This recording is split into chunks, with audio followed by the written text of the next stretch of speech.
Algunas escenas de este programa han sido recreadas. Era un día como cualquier otro para Cheryl y Paul Chapman, hasta que el silencio de un tranquilo domingo por la mañana se rompió con una llamada. La hermana de Cheryl, Nancy, no llegó al trabajo y los intentos de contactarla por teléfono fueron infructuosos. Los Chapman, Nancy, al sentir que algo no andaba bien, corrieron a su apartamento.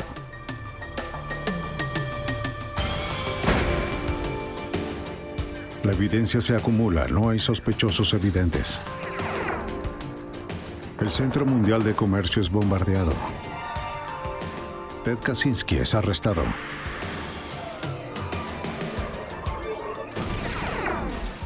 Fugitivo a un prófugo. Los archivos del FBI.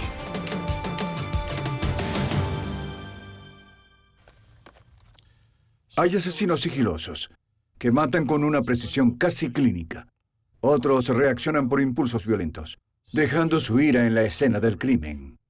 Sus comportamientos demuestran quiénes son ellos realmente.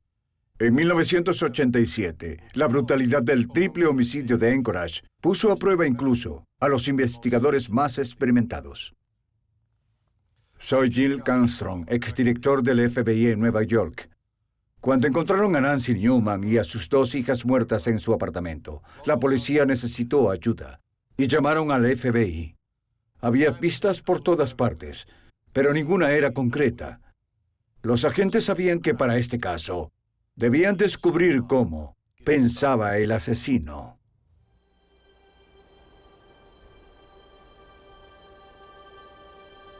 Alaska se encuentra en una zona salvaje.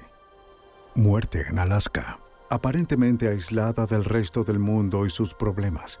Sus habitantes están unidos por la belleza de sus paisajes y el respeto mutuo por la naturaleza autosuficiente de la comunidad.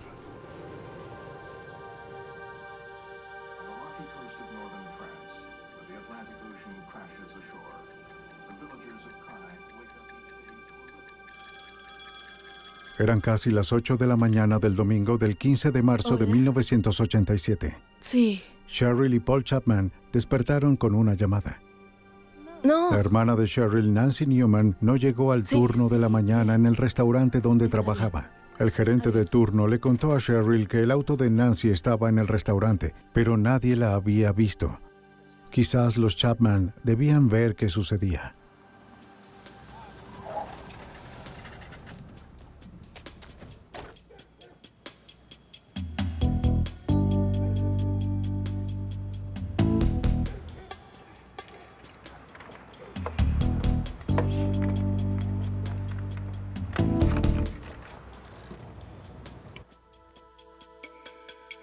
Cuando Paul y Cheryl llegaron al apartamento de Nancy, sintieron que algo estaba mal. No había rastro de Nancy. Sus dos hijas, Melissa, de 8 años, y Angie, de 3 años, no estaban en el lugar.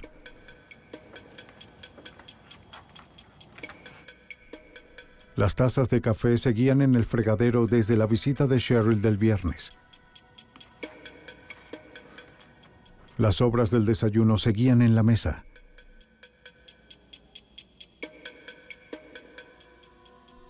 La lata de propinas de Nancy estaba vacía.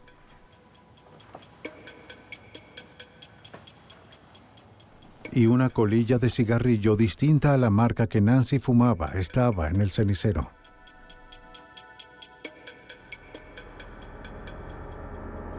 Nancy. Nancy. En la habitación de Nancy, Paul descubrió algo terrible. Encontró a Nancy en la cama, golpeada y sin vida. Paul corrió a las otras habitaciones para buscar a las niñas. Para su horror, encontró a Melissa y Angie brutalmente asesinadas.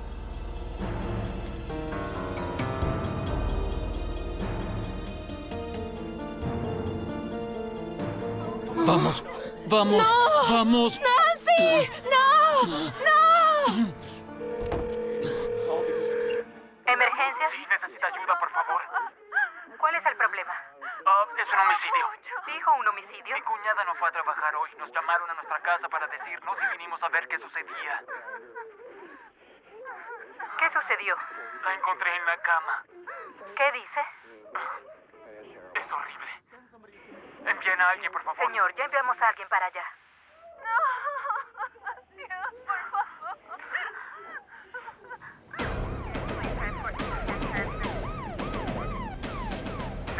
En minutos, los oficiales de la policía de Anchorage llegaron al apartamento de Newman.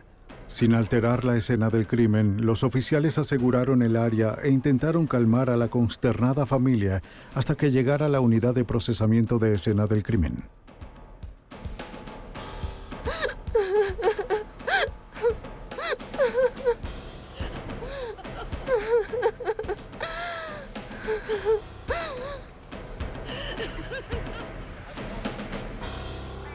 ¿Es ella? Lo que encontraron fue espantoso. Nancy y Melissa Newman parecían haber sido golpeadas y estranguladas. La garganta de Angie Newman tenía un corte tan profundo que casi fue decapitada. Bien. ¿Hay algo? Aún nada. Es una escena. El oficial Bill Gifford de la policía de Anchorage estaba en la escena. El impacto de un caso como este es muy frecuente. Es difícil expresarlo en palabras. Estamos acostumbrados a trabajar con casos de homicidios y agresiones graves, y sobre todo creo que la comunidad se vuelve, quizás, no insensible, pero está acostumbrada a este tipo de cosas. Se trata de un asesinato más. Sin embargo, las personas no están preparadas para algo de esta magnitud. Los asesinatos fueron tan terribles que incluso perturbó a los oficiales experimentados. Es impactante para el público y también afecta a los investigadores y oficiales que trabajan en el caso porque no están acostumbrados a ver, como lo mencioné, cosas de esa magnitud. El cuerpo de Nancy Newman estaba sobre su cama con su bata levantada hasta el pecho. Tenía abrasiones en su nariz, mentón y frente, y una de sus rodillas estaba lastimada. Había manchas de sangre al pie de la cama. Y un par de guantes color verde oliva en la cómoda. Sí, estas son las huellas y... Bill está allá arriba. Estamos... Bien. Encontraron a Melissa Newman de espaldas en medio de su habitación. Tenía una funda de almohada ensangrentada bajo su cuello. Otra funda de almohada ataba sus brazos. 0999. Angie Newman, de 3 años, yacía en una piscina de sangre en el piso de su habitación, rodeada por Algunos sus libros disparos en su favoritos. cara. Hay una mancha de sangre ahí. Alguien estuvo ahí. Los patrones de manchas de sangre suelen dar pistas. Las posiciones de la víctima y el asesino, los movimientos de las víctimas y el número de golpes pueden ser reconstruidos por un investigador experimentado. En este caso en particular, eso nos ayudó a establecer el orden de los sucesos. Las manchas encontradas en la cama de Nancy Newman sugieren que ella y Melissa fueron arrastradas hasta la habitación de su madre donde fueron agredidas. Las manchas en la alfombra del pasillo indican que Melissa fue llevada a su habitación y asesinada allí.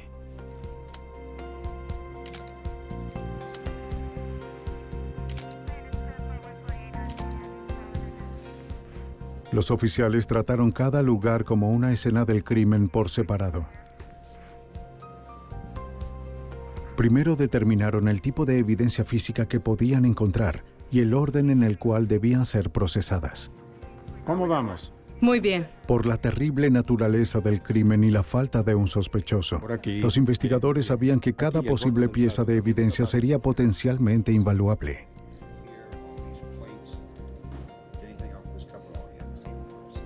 Genial, es grandioso. El sargento detective Michael Grimes Estaba a cargo de la unidad de homicidios, agresiones y robos del Departamento de la Policía de Anchorage. Sabía que estaría en aquella escena del crimen por horas, horas y horas. Esto es lo que de inmediato identificamos como un caso forense. No desordenaron mucho la escena cuando encontraron los cuerpos. Fuimos afortunados en ese aspecto.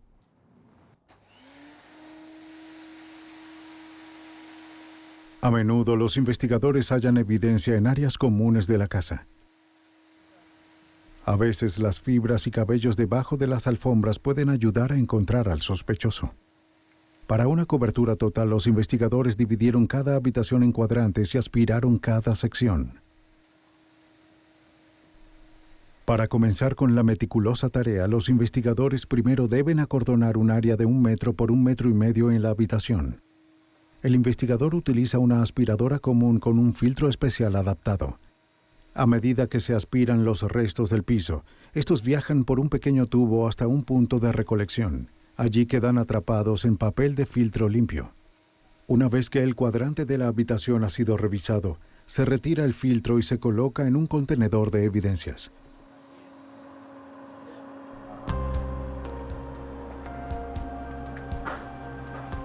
Algunos cabellos diminutos y fibras se pierden de la escena al aspirar. Por eso se utiliza un láser argón portable, el cual hace que los cabellos y fibras puedan fluorecer al estar expuestas a la luz del láser.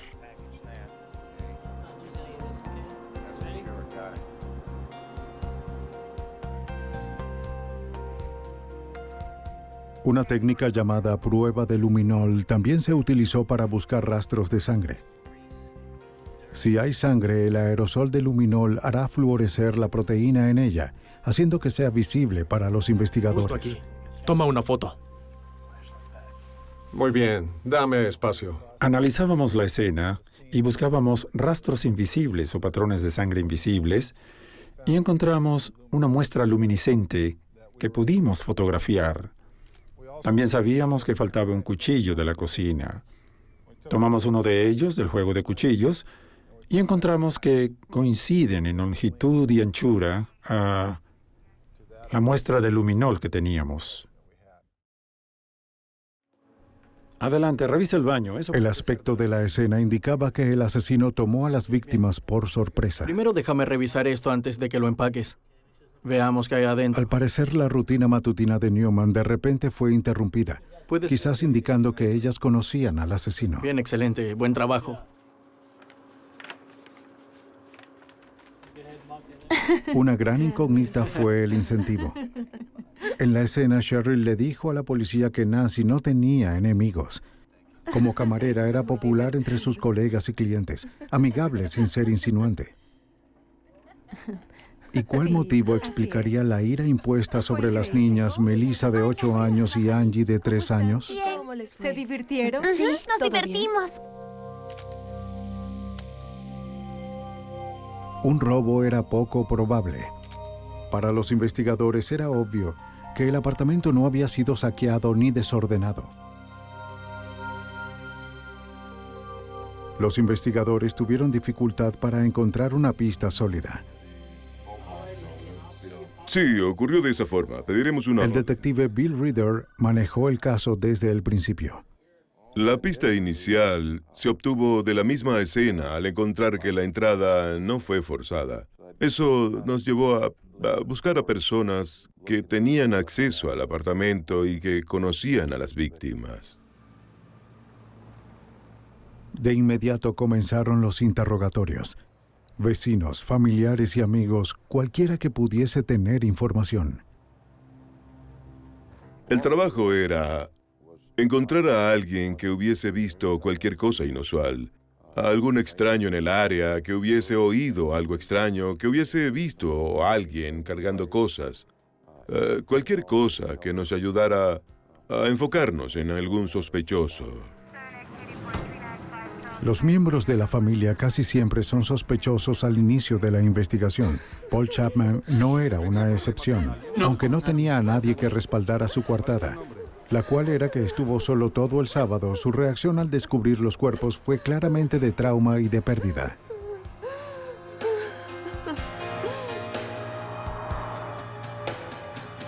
Los investigadores hablaron con las personas cercanas a la familia y descubrieron que Nancy Newman estaba felizmente casada con John Newman, el padre de sus hijas. Era un sospechoso. Los esposos usualmente lo son. Pero John Newman estaba en California, entrenándose como cerrajero cuando ocurrieron los asesinatos. Otra manera de eliminar a un sospechoso es observar y continuar hablando con ellos. John nunca nos dio una indicación diferente a la de querer la resolución del caso. Estaba muy desconsolado, mostrando las señales que cualquiera mostraría bajo estas circunstancias.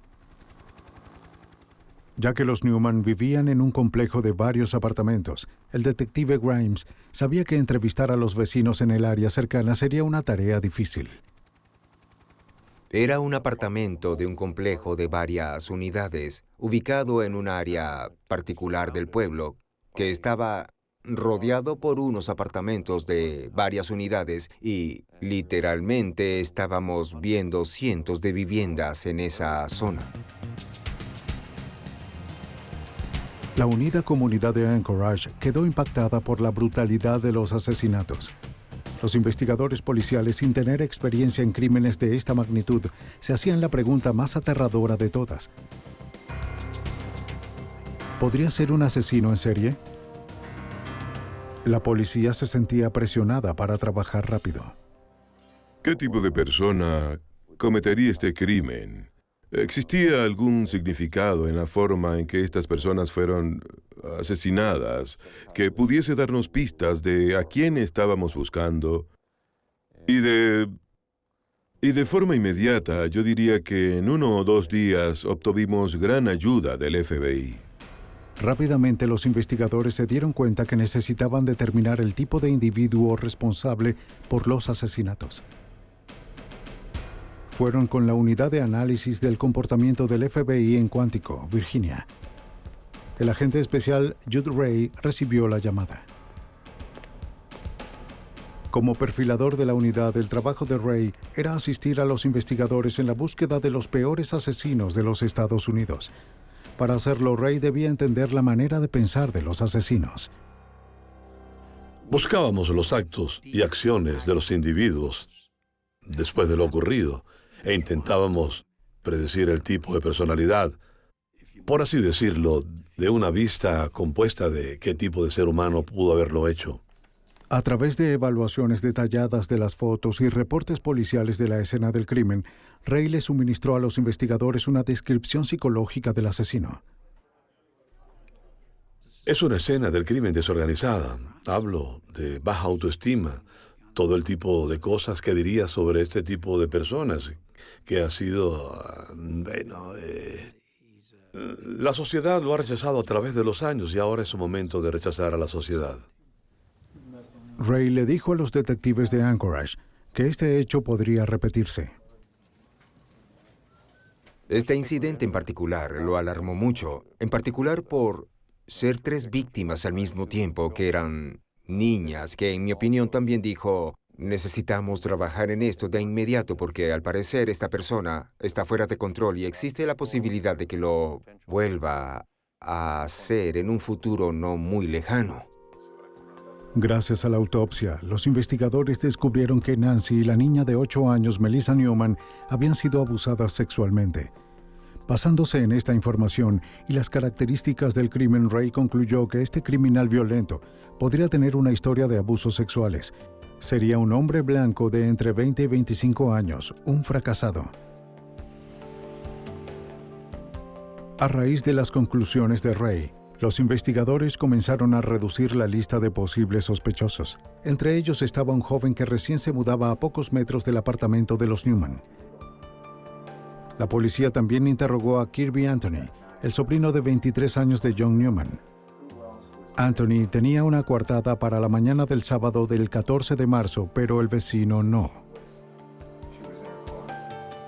La enorme ira infligida en ellas, que casi decapitó a la niña de 3 años de edad, implica para mí que no hay algo en mi mente que pueda darme un motivo suficiente que explique toda esta ira proveniente de un extraño. La insistencia de Ray al decir que el asesino conocía a las víctimas hizo que los investigadores desviaran su atención del hombre que vivía cerca. Los vecinos y amigos de los Newman confirmaron que el joven no conocía a Nancy Newman ni a sus hijas. Ya que hablé sobre la familiaridad, alguien cercano a la familia, alguien que la conocía, alguien que tenía algún tipo de relación con ella, quizás alguien que fue rechazado por ella.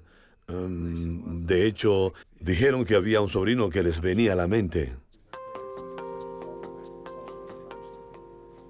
Mientras los investigadores seguían interrogando a los posibles sospechosos, la cantidad de evidencia recolectada de la escena estaba agotando los límites del Laboratorio de Criminalística Estatal de Alaska.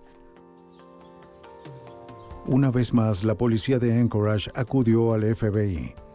La evidencia fue enviada al Laboratorio de Criminalística del FBI en Washington, D.C.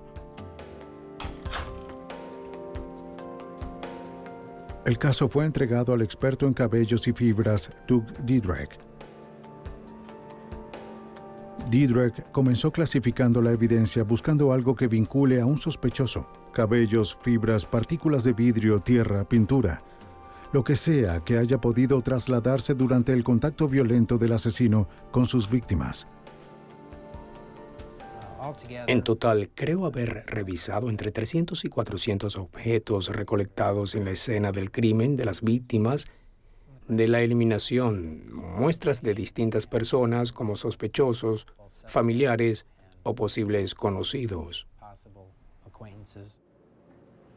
Las fibras son extrañamente difíciles de rastrear, y como nadie sabía qué vestía el asesino durante el homicidio, no había ninguna base para comparar las fibras recolectadas.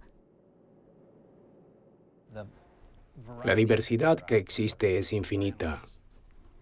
Por eso, cuando un individuo, en un caso en el que, por ejemplo, utilice un tipo de ropa en particular, transfiere material fibroso, el mismo será considerado como evidencia única. A pesar de que quizás haya hecho numerosas prendas del mismo tipo al salir al público, este material se dispersa y es como una gota de aceite en el océano. Solo está allí, pero es difícil de encontrar.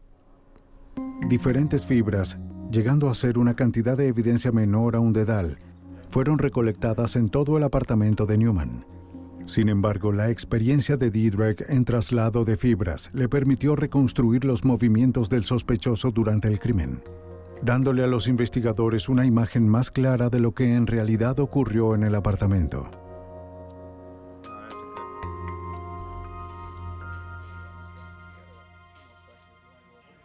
Mientras el análisis de Diedrich progresaba, la policía de Anchorage le pidió a Kirby que los acompañara al departamento de policía para dar una declaración más detallada. Comenzaron a saber más sobre su historia. Anthony y su novia se habían mudado de Twin Falls, Idaho, a Anchorage hacía 18 meses. Ambos vivieron en la casa de los Newman por un tiempo, pero se les pidió irse cuando encontraron trabajo en un barco de pesca.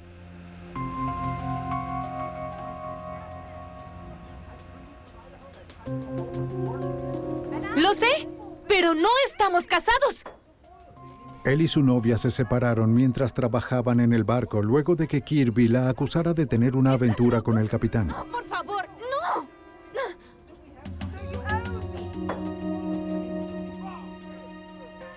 Sus compañeros lo describían como irracional e inestable después de la ruptura. Se enfrentó con el capitán y fue despedido.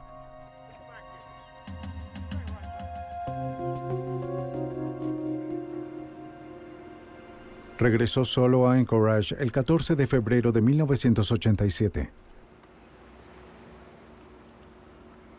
Sin tener otro lugar a donde ir, Anthony tomó un taxi desde el aeropuerto hasta la casa de los Newman.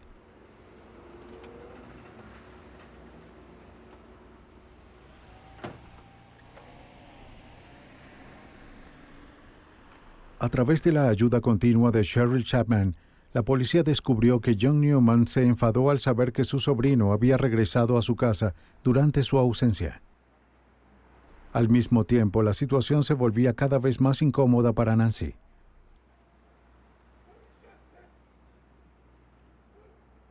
Luego de unas semanas, le pidió a Anthony que se fuera. Se mudó con un conocido, Dan Grant. Mientras la investigación se centraba en Kirby Anthony, el sargento Grimes recordó su primer encuentro con él. El día de los asesinatos, el detective Grimes se tomó la tarea de notificarle a Anthony sobre las muertes. Le dije que teníamos malas noticias para él, que su tía y sus 2 hijas fueron encontradas muertas temprano en la mañana. Recuerdo que Kirby agarró su cabello y comenzó a llorar lentamente, pero sus ojos estaban secos, no había lágrimas, bien sea porque mentía o no. La conducta de Anthony no era de luto por un familiar, pero Grimes sabía que el extraño comportamiento de Anthony no justificaría un arresto. Sin embargo, el reporte de la autopsia los hizo sospechar aún más. Los resultados determinaron que los asesinatos ocurrieron entre las 7 de la mañana y las 12 del mediodía del sábado 14 de marzo. Fuimos capaces de demostrar que los asesinatos ocurrieron temprano en la mañana, luego de que las víctimas se habían despertado. Una de las víctimas había comido cereal, la otra estaba comiendo cereal en ese momento. La madre estaba bebiendo una taza de café. Establecer la hora de las muertes hizo que la coartada de Anthony fuese irrelevante, la cual era que estuvo en una fiesta hasta el sábado en la mañana. Admitió que bebió, fumó marihuana y consumió cocaína. Dan, despierta. Vamos, amigo. Dijo que regresó a la casa que comparte con Dan Grant a las 7 de la mañana y luego volvió a salir alrededor de las 8:45. Mientras tanto, la investigación del agente del FBI Didrek sobre las fibras y el cabello se hacía más complicada. Uno de los objetos recuperados viene del polvo aspirado. Al menos había polvo aspirado de distintas habitaciones. Esos objetos deben ser analizados y los cabellos deben ser examinados. Creo que fue la cosa más difícil de este caso. Fue identificar cada cabello encontrado en la residencia. Y comúnmente eso no se hace. Realmente hay muchos cabellos con los cuales trabajar. Pero en este caso, hacerlo fue una tarea monumental y laboriosa de todo el equipo. Cada cabello muestra sus características peculiares bajo un microscopio, haciendo posible rastrear su posible origen. El hecho de que los cabellos se diferencian en cada persona es evidente cuando amplías estas características unas 250 o 400 veces. Para examinar las fibras y los cabellos encontrados en la escena, Didrek utilizó 2 microscopios de comparación de alta intensidad conectados por un puente óptico, uno para los materiales reconocidos y otro para los que faltaba identificar. Ya que Anthony vivió un tiempo con los Newman, era probable encontrar su cabello en el apartamento. Era importante establecer si los rastros de cabellos eran antiguos o recientes. Didrek revisó el contenido de la aspiradora utilizada en la casa de los Newman.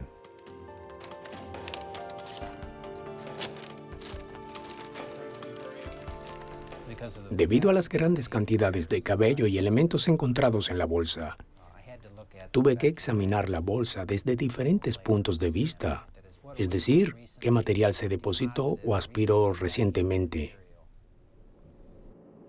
Ya que Kirby Anthony negó haber visitado el apartamento de los Newman recientemente, era fundamental que Didrek determinara la condición de los cabellos. La condición de la superficie de los cabellos, la condición de las puntas, de las raíces, a menudo indican qué tan largo puede ser el cabello en un ambiente en particular. Trabajando con las capas de la bolsa de la aspiradora de los Newman, Didrek encontró algunos de los tipos de cabello que no parecían pertenecer a ninguno de los Newman. Estos cabellos habían sido depositados recientemente. Además del polvo aspirado, vellos púbicos no identificados también se encontraron en las víctimas y en sus habitaciones.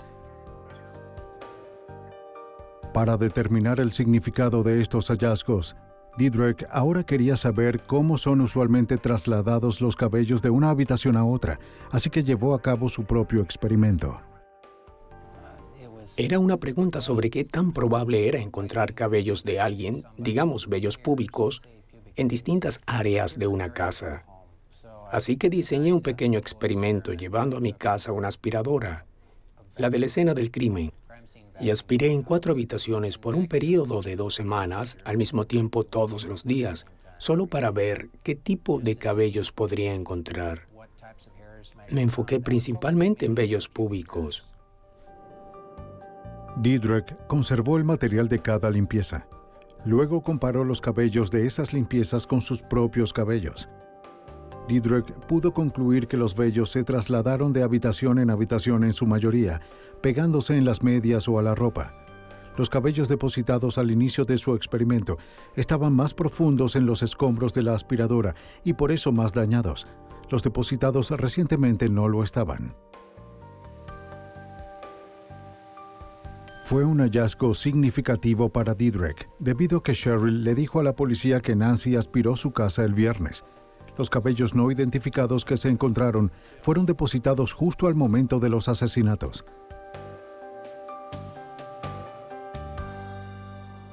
Bajo un escrutinio microscópico se descubrió una evidencia importante.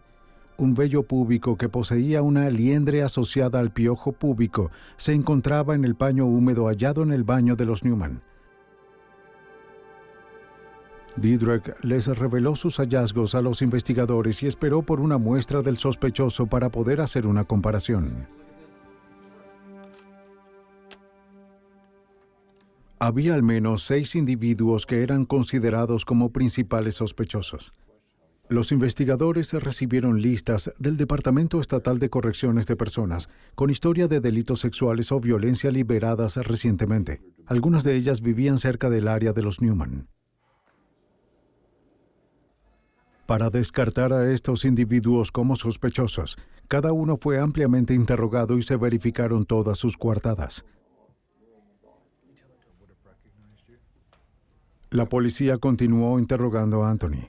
Él no admitió nada, pero con cada interrogatorio los detalles sobre el lugar donde estaba y lo que hizo esa mañana cambiaban ligeramente. Todavía estoy muy... Eso era un tipo de indicador de lo que tendríamos que lidiar con Kirby desde el comienzo. Fueron esas pequeñas mentiras que no eran necesarias, pero que igual quería decirlas. Intentaba... Sin conocer el análisis de Diedrich, los investigadores le pidieron a Anthony entregar muestras de cabello y de sangre. Queriendo parecer cooperativo, entregó las muestras por voluntad propia. Estas fueron llevadas rápidamente a Diedrich para ser comparadas. Al día siguiente, Diedrich le notificó a los investigadores que Anthony tenía piojos púbicos. Por supuesto, sí. Claro. Eso probablemente fue el descubrimiento más significativo. En ese punto podríamos comenzar a enfocarnos en Kirby como el sospechoso. Cuando fue confrontado con la evidencia de cabello y la liendre encontrada en el paño, Anthony confesó tener piojos. Dijo haber tomado una ducha en la casa de los Newman una semana antes de los asesinatos para no propagar el piojo púbico en la casa de Dan Grant. Para Jude Ray, el paño sucio dejado en la escena del crimen decía mucho del sospechoso. El asesino se había limpiado en la escena del asesinato. ¿Para qué arriesgarse? ¿Por qué no ir a casa? Era obvio para mí que él tenía que ir a otra parte a la que no podía llegar cubierto de sangre. Lo que nos lleva a pensar que el chico no está solo. No vive solo. El perfil conductual de Ray también predijo que el asesino se le podría asociar con un abuso sexual en el pasado. Esta predicción obligó a los investigadores a buscar con más detenimiento sobre el pasado de Kirby. Descubrieron que Kirby Anthony fue el principal sospechoso en un caso de Idaho que continúa abierto hasta la fecha. La víctima, una niña de 12 años de edad, sufrió daño cerebral durante el ataque y no pudo testificar. Él, antes de venir a Alaska, fue el foco de atención de la policía de Idaho. Estaban en una especie de día de campo y Había una niña de 12 años de edad que fue encontrada en el bosque. Estaba inconsciente, casi muerta y había sido abusada sexualmente. Y la investigación señalaba a Kirby Anthony. Ray también predijo que el asesino querría parecer cooperativo con la policía. Nos dijeron que el sospechoso se involucraría en la investigación, que estaría llamando para saber qué mostraba la evidencia, y Kirby comenzó a hacer eso. Lo que los investigadores no le decían a Anthony era que las otras comparaciones de cabello de Diedrich también apuntaban a él. El vello púbico encontrado en el paño era solo una de las muchas asociaciones exitosas que Diedrich había podido lograr entre los cabellos encontrados en la escena y aquellos entregados por Anthony. Y en este caso, una gran cantidad de vellos púbicos como los de Kirby y Anthony fueron encontrados en las habitaciones. Las de ambas víctimas, las dos niñas, y también algunos similares a los de él en la cama de la madre. Un cabello de la cabeza de Anthony fue encontrado en las sábanas de la cama de Nancy.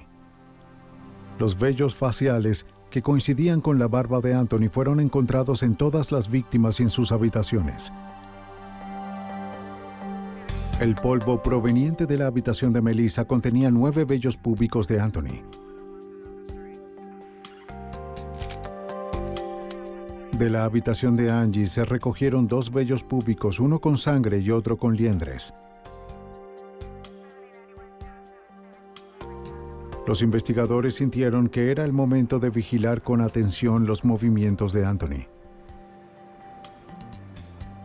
Bajo vigilancia, los investigadores conocieron los lugares que Anthony frecuentaba y lo siguieron discretamente por la ciudad. Esperaban que les revelara algo a sus amigos, que luego pudiese implicarlo en los asesinatos. De hacerlo, los investigadores lo descubrirían pronto.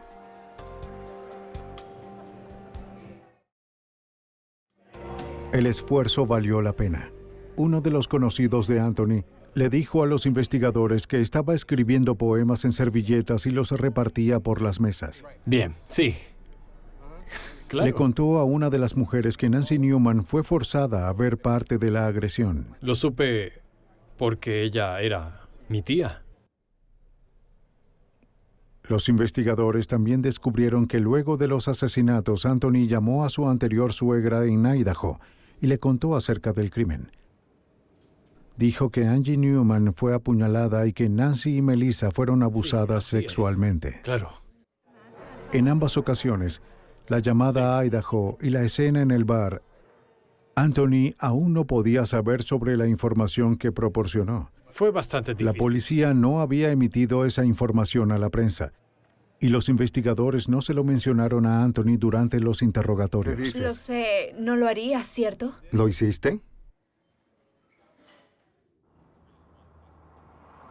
Debido a que no se le vigilaba las 24 horas del día, a menudo conducían por su casa para ver si su vehículo seguía aparcado enfrente.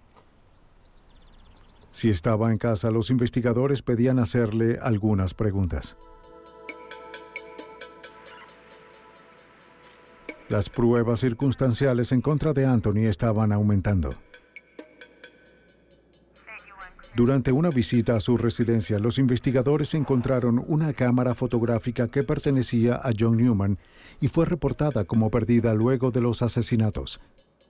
Les dijo a los detectives que los Newman se la habían prestado, pero cuando le pidieron demostrar cómo funcionaba, parecía no tener idea de cómo usarla.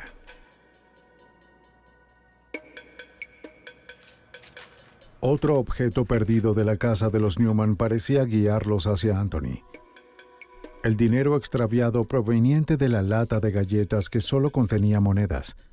3 amigos de Anthony le contaron a la policía que lo habían visto envolviendo monedas o pagando con fajos de monedas. Luego estaban las huellas. La huella palmar de Anthony fue encontrada en la pared sobre la cama donde Melissa Newman fue abusada. Las huellas halladas en la lata de galletas sobre la mesa de la cocina coincidían con las de Anthony. También encontraron sus huellas en el armario de la sala y en la puerta principal del apartamento. Otro lugar en donde hallamos las huellas de Kirby fue en la parte trasera de la puerta de la habitación de la madre. Una vez más, su posición era tan significativa que nos llevó a creer que quizás alguien intentaba escapar de la habitación.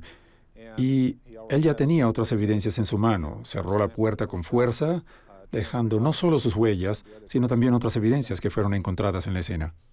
La evidencia era abrumadora. En el largo mes de investigación, cada sospechoso fue descartado excepto por Kirby Anthony. Muchas gracias. Cuando llegó a casa, ¿había alguien ahí? Para los investigadores, era el momento de emitir una orden de captura. Llegó hace 2 meses con su... Judd Ray les advirtió a los investigadores que el asesino intentaría escapar si se sentía demasiado presionado. La creciente intensidad de los interrogatorios policiales puso a Anthony nervioso. ¿Había alguien más ahí? No lo sé. ¿Qué tal, amigo? Judd Ray tenía razón. Anthony le contó a su compañero Dan Grant que se iría del pueblo. Nada, no sé nada. Le pidió no decirle a la policía. Sí, buena suerte, amigo.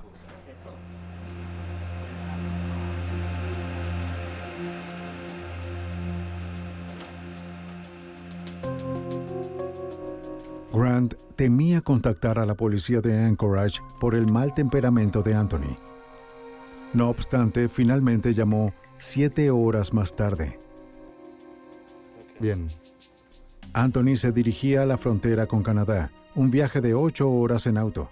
Ya tenía 7 horas conduciendo.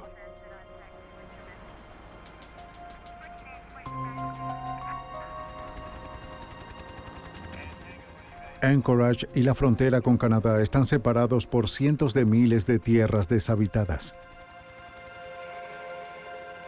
Anthony podía estar escondido en cualquier parte. La policía contactó rápidamente a la oficina de aduanas de la frontera entre Alaska y Canadá. Describieron a Anthony y a su vehículo y le dijeron al oficial de aduana que Anthony era sospechoso por triple homicidio. Esperaban que estuviese en camino.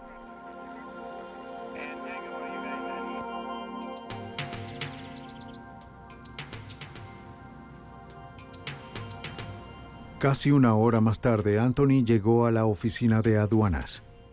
Sin saber que los investigadores les habían avisado, Anthony se detuvo tranquilamente en la entrada de la aduana.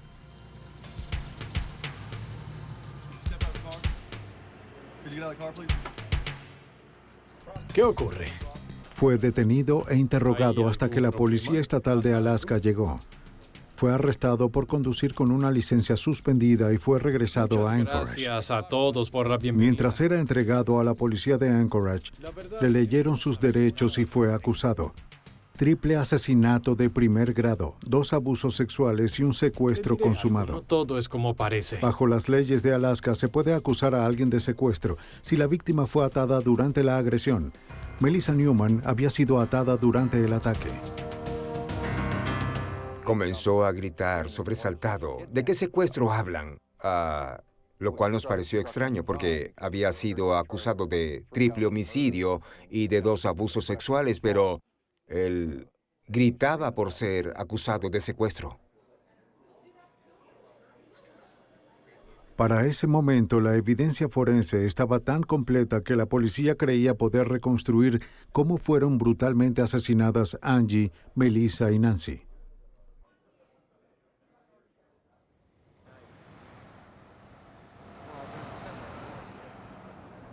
La última vez que Cheryl Chapman vio a su hermana con vida fue el viernes 13 de marzo. Cheryl, Paul y Nancy habían llegado por separado al restaurante donde Nancy trabajaba para tomarse algo. La hija de Cheryl, Kelly, había llevado a nadar a las hijas de Nancy para que ellos tuvieran la noche libre. Debo irme. Estoy Paul Chapman debía irse temprano del restaurante para buscar a su hijo, pero planeaba verlas más tarde en el apartamento de Nancy. Buen chico.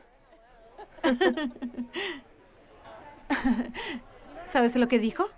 Cuando se iban, Cheryl le sugirió a Nancy que dejara su auto en el restaurante y se fuera con ella. Nancy tenía el sábado libre y Paul la llevaría a buscar su auto mañana. Sí. ¿A qué hora 11? vienes? ¿A las 11? Sí. Bien, vamos.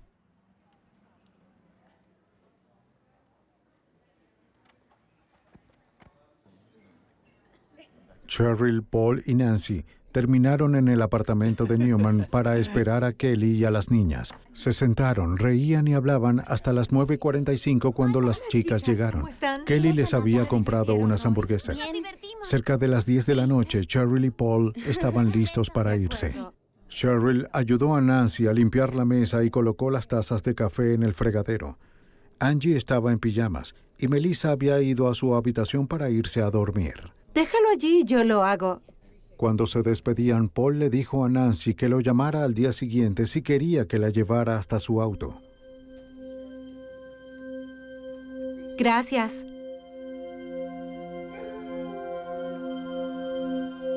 Entre las 7 de la mañana y el mediodía del sábado 14 de marzo, Kirby Anthony llegó al apartamento de los Newman. Él es la única persona que sabe qué pasó después. Quizás Nancy se rehusó a prestarle dinero, quizás rechazó una insinuación sexual, quizás le pidió que saliera de su apartamento.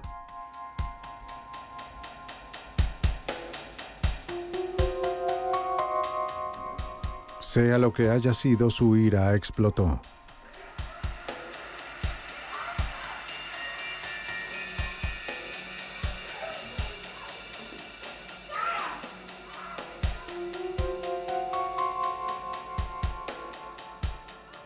Las evidencias indicaron que parte de la agresión a Melissa ocurrió en la habitación de su madre.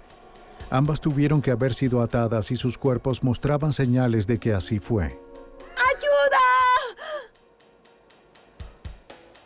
Podemos demostrar a través de hallazgos serológicos que Melissa, la niña de 8 años, fue agredida en la habitación de su madre, que estaba diagonal a la cama y estaba sangrando en ese momento. Y luego fue sometida de alguna manera y mantenida en una posición en ese lugar por un periodo de tiempo.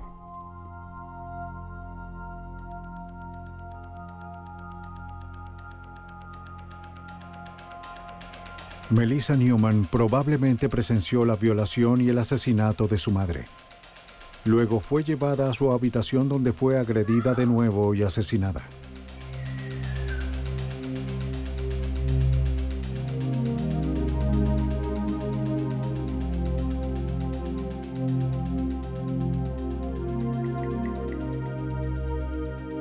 El cuchillo utilizado para asesinar a Angie nunca fue recuperado. No quedó claro si fue la primera en asesinar o la última. Lo que sí es seguro es que pareció haber sido el blanco de una horrible y descontrolada ira.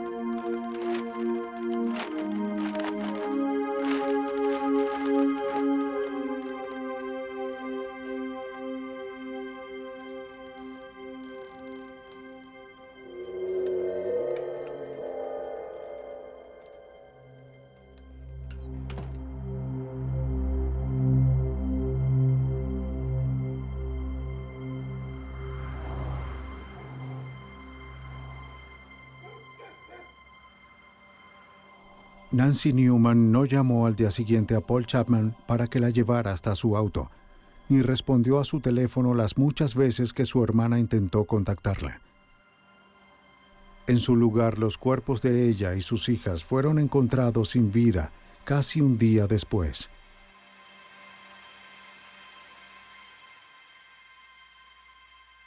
El rencor en contra de Angie pudo haberse creado en las pocas veces que Anthony cuidó a las niñas. Según dicen, la llamaba maleducada. Pero para los cercanos a las víctimas y los investigadores que trabajaron en el caso, nada explica el salvajismo de Kirby Anthony. Creo que no puede separar cualquier cosa que pudo haber causado que un hombre tuviera un ataque homicida como el de Anthony. Y la mayoría de las veces creo que Kirby Anthony no sabría decir por qué él haría algo como eso. Un John Newman muy afligido estuvo sentado en completo silencio durante el juicio de su sobrino. Luego de 8 semanas de declaraciones, el jurado llegó a un veredicto el 3 de junio de 1988. Anthony, sin barba, se veía muy confiado mientras esperaba por la decisión.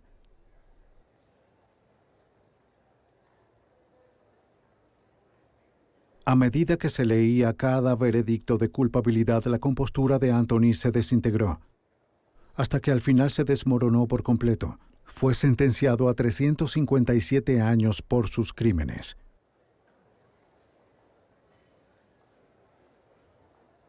La condena de Kirby Anthony casi representaba un manual de trabajo policial cooperativo. La policía de Anchorage le proporcionó la evidencia recolectada al FBI de una escena del crimen cuidadosamente protegida. Doug Didrek analizó con cuidado los cabellos y fibras y anticipó las excusas de Kirby Anthony, llevando a cabo su propio experimento en casa para refutarlas. La ayuda de Judd Ray permitió que la policía estuviese a un paso más adelante de los pensamientos y acciones de Anthony, y por primera vez, la declaración de un perfilador del FBI fue aceptada en la corte. Fue un buen caso para tantear el terreno y probar si esto sería o no sería aceptado en nuestro sistema judicial. Y por eso, las consecuencias fueron trascendentales. Eso nos abrió una puerta.